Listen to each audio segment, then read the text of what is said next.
If you're like me and you're kind of down here right now, we got to be up here by the end of this sermon, so come on. There is a moral in this story. There are the obvious warnings against gluttony and greed and selfishness, against too much TV, against capitalism, etc. And this idea that there is this ultimate prize that anyone can get if they just play the game, if they just buy enough things, consume enough things, they get this golden ticket, right? And it's easy to make the connection between the snake oil salesman who loves gold things, who sells golden visas to the unwitting people, who manipulates the media and lies about everything. But we're here to imagine, and not just to rehash the nightly news. So if you see yourselves in any of these characters that we have talked about, the boy Augustus, the little girl Veruca, or Violet, or Mikey, or Charlie, who do things all the time, who are busy, busy, busy little kids. You've seen how busy little kids can be. There's Augustus, who eats all the time. Veruca, who yells all the time. Violet, who chews gum all the time, but she's really competing all the time. Mikey, who watches TV all the time. And Charlie, who is hungry all the time. The story from Roald Dahl has parallels to these cardinal sins, right, that many of us have heard about.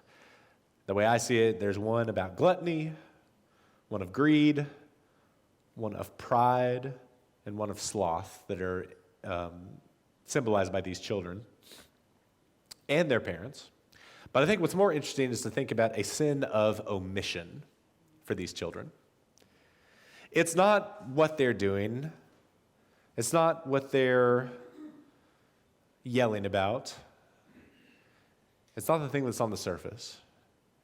I think the interesting story in Charlie and the Chocolate Factory is what these kids are looking for, what they're searching for. And it's not just the golden ticket, although that is a great symbol. So if it is just a symbol, what is the golden ticket in this story? What are these kids missing? What are they searching for? And why are they putting all their hope in this little piece of paper for a guy named Willy Wonka? Someone they have never met, who has a chocolate factory that they've never been inside, that nobody goes in and nobody comes out. And that they put their hope and their trust in this thing, this person. So we were talking about the category of hope and how hope and imagination play a role in this story. And where is the good news for us? Here's what I think. Is there anybody who does not know this story at all? A couple of people? Okay, good. If we're all kind of on the same page, at least in general, there's a giant chocolate factory and a guy named Willy Wonka. And Charlie, this young boy, goes to the factory, and his question is always about who are the workers at this factory? How does the thing get made? Who makes all this chocolate? And nobody has an answer because nobody goes in and nobody goes out. And Charlie's grandparents, especially Grandpa Joe, who is bedridden and has been there for 20 years, puts his hope and his faith into Charlie and says, Charlie, it's amazing. If you get a golden ticket, you'll have everything you ever wanted. And when they open the bar of chocolate together and Charlie finds the last golden ticket, Grandpa Joe gets out of bed for the first time in 20 years and starts dancing around. It's a hilarious scene if you've never seen the movie, but the idea is that the hope, the dream of this chocolate factory has literally raised Grandpa Joe from the dead, right? Given him a new outlook on life. And they go to the factory together and they go on this tour and they see all these wonderful things. And Charlie and Grandpa Joe have the most amazing time. And then the kids start disappearing, being taken away because they do not follow directions. They give in to their basic instincts. They eat too much or they argue too much. And soon Charlie is the only one that's left. And Willy Wonka turns to him and says, Charlie, you are the winner. You're the winner. And what have you won? And Charlie thinks, I've won a lifetime supply of chocolate. It's great because my family is hungry all the time and now we'll never have to worry about it again. And then Willy Wonka takes him to a glass elevator, and they get in, and they shoot off into the sky, And Charlie looks out over the town where he lives. And he says, I can see my house from here. And Willy Wonka says, which house is yours, Charlie? He says, the one that's slanted and falling over. And depending which version of the story you watch, either you hear the story that Charlie now owns the chocolate factory and is in charge of the chocolate factory, every little boy's dream, but also that his family gets to come and live with him in the chocolate factory, that they don't have to live in the house that's falling down, that now they're taken care of. They have enough to eat. And then if you go a little bit further, you learn that Charlie is not just given the candy with the golden ticket, and he's not just given a place for his family. He gets to enter this world of pure imagination that Willy Wonka sings about. This factory that Willy Wonka has spent his whole life creating, building amazing, wonderful, magical things. But he lives there alone, mostly alone. We tried to get Elizabeth Ann into an Oompa Loompa costume, and we couldn't make it work. But if you've never, I'm sure you've seen Oompa Loompas, you're at least familiar with them. These little people that sometimes they have orange skin and green hair, sometimes they wear just funny hats. They're the factory workers. And depending on which version of the story you read, Willy Wonka says, no, they live here with me. They're this whole community that was being persecuted somewhere else. And they've come to live here in this land of opportunity. It's an interesting parallel.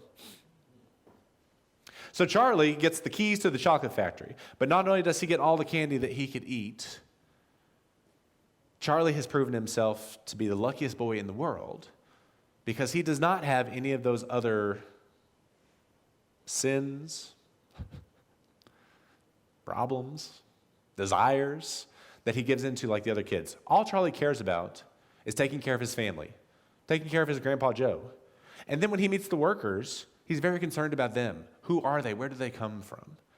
And so when Charlie Bucket gets the keys to the chocolate factory, something I didn't think about when I was little is that he is now in charge of the Oompa Loompas. They are his responsibility. He doesn't just get a gift, he gets a whole heap of responsibility. And for such a little boy who will grow up, that could be a lot. But his is supposed to be a world of pure imagination, where he can create something new. So if Charlie sees something that he does not like when he grows up, he can change it because now he has that power. He's been given that power through the golden ticket.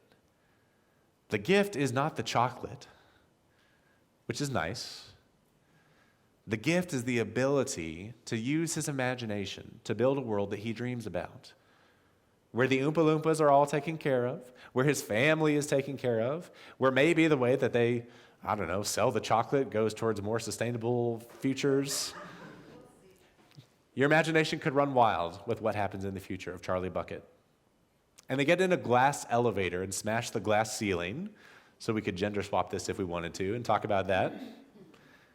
And what it means to go leave the factory and to come out and see the world around you. And the first thing Charlie says is, there's my house. You think it's all about the chocolate factory, and it's all about the golden ticket. And then the world opens up through the power of Willy Wonka's imagination and Charlie's imagination. So this is what I want to argue. This golden ticket, as nice as it is, and the candy, as nice as they are, is not what is life-changing about this story. That's not the good news. It's not the capitalism that's the good news. It's not the fun music that's the good news. It's not even just the power of imagination. Because as we've talked about, imagination can also be used to do terrible things. You can imagine all sorts of efficient ways to terrorize people, right? Especially when you were given all the power in the world. So that is not something to put hope in, this little golden ticket.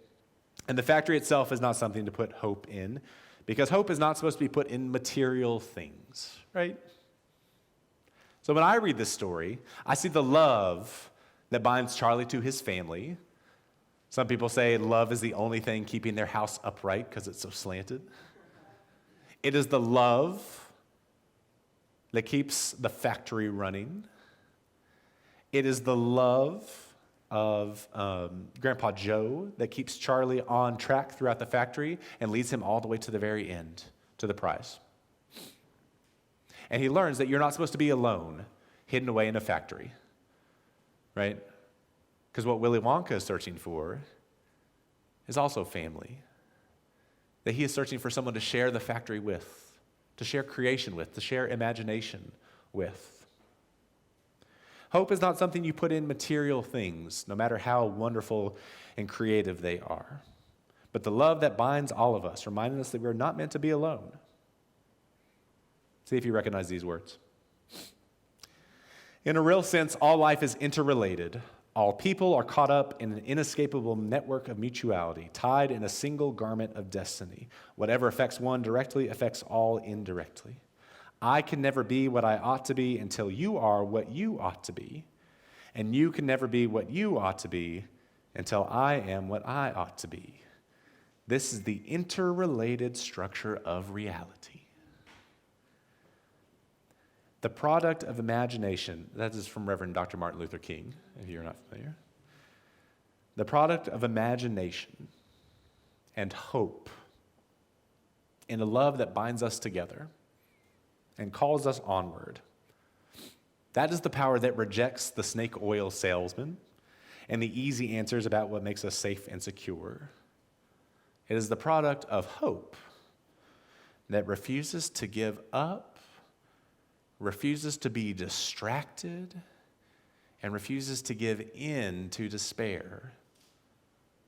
That looks at all the things in the world and all the distractions of the chocolate factory and remembers what is most important. Family and community, reminding us that we are not alone and that we are called to imagine and dream and build a world where we are each other's harvest. We are each other's magnitude and bond. Paul Robeson. When I read these stories, that is the good news I hear. I invite you to look for it on your search through our chocolate factory. Maybe you'll find a golden ticket. Maybe you won't. But may we find this love that binds us together, reminds us that we are not alone. No matter what we see on the news, no matter how hard it gets, that is the truth. We are not meant to be alone. We do not have to be alone. We do not have to hide away in our chocolate factory of imagination. We can open the gates, look for the faith of the children, the hope of the children, the love and joy of the children, and let that in, because that is where we find our real golden ticket. If you want to view paradise, simply look around. Anything you want to do, do it. You want to change the world? Together? There's nothing to it. Okay, I hope we're about here, right? We were down here. I hope we're about here. We're about to go up here. Ready? I've always wanted to do this. You want to come to the chocolate factory? I need everyone to look underneath your pews and see if there's something special.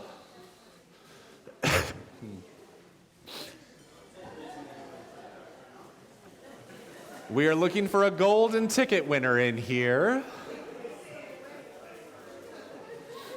If anyone has a golden ticket, I need you to raise your hand and let us know that you found it.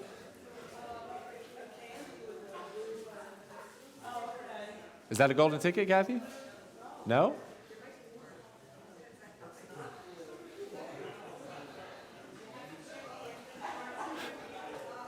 I guarantee you there's one in here somewhere. It just may not be easy to find.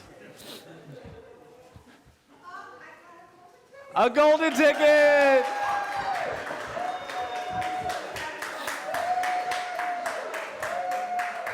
All right, I wish I could say that we had a truck full of candy outside for us, Kathy, but you've seen the budget. You know that's not in it.